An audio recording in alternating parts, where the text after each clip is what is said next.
And to kick off, to end our night of college football playoff, important games, we got Colorado, who's 3-4, traveling to Utah, who's 5-2. Utah favored by 13.5 points on ESPN. Caden Salter's gone 93 of 142, thrown for 1,156 yards, 9 touchdowns, 4 interceptions.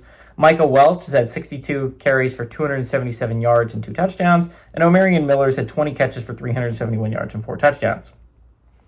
Devin Dampier has gone 138 of 201, thrown for 1,375 yards, 13 touchdowns, 4 interceptions. He also leads the team on the ground with 80 carries for 442 yards and 5 touchdowns. Ryan Davis has had 46 catches for 482 yards and 3 touchdowns. Utah is 35-33 against Colorado all time. Last game to go to Colorado in 2024, but Utah had won the previous 7 before that point.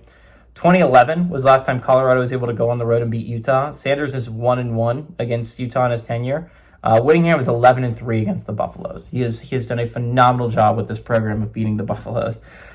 So again, Utah's in an interesting spot. Again, their 2 losses aren't bad. This legitimately might be the 3rd best team in the conference. Their 2 losses are 3-point loss to BYU on the road, and they got kind of owned by Texas Tech, but that game was close in the 4th quarter. That final score does not indicate how close that game was. Utah is a very good football team, but again, they sit at 5-2, and they're a loss away from being completely eliminated. They might be completely eliminated already. In all honesty, they're going to need some things to go their way. 2 losses in the Big 12 might not be enough. Now, again, they're 2 of the better losses you can pick up, right?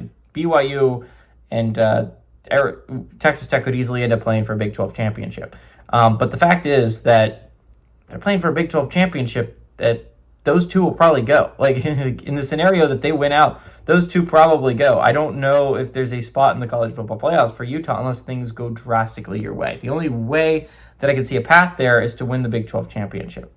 Again, Utah still doesn't have the easiest schedule down the stretch. This is still a Utah team that's going to have to win some very, very important games down the stretch, including this one. They might be without Dampier, and I think that's the reason why I want to go Colorado here. Utah's coming off a heartbreaker against BYU, and you would think that means that they're going to play very good football, right? But without Dampier, the offense has looked rather stagnant. If they don't have Dampier available for this game, Colorado has not looked like incompetent ever since that Iowa State game, right? They had a bye week last week to prep for this game. I think the Buffaloes, as much as I hate on Deion Sanders, he has turned out to be a pretty solid coach in Colorado. I just don't like when they get more attention than they probably deserve. But I like when they're flying under the radar this year. This is not an awful Colorado team, especially since they just decided to stick with Salter, right? 2 of their losses are to close loss to BYU. They have a win over Iowa State. Like, hasn't been a bad team since they've decided to stick with Salter.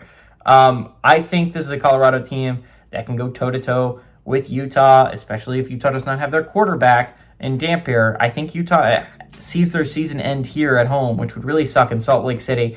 But I think the Buffs go on the road, and I think they eliminate Utes from playoff contention. Give me the Buffs to pull off the massive upset on the road.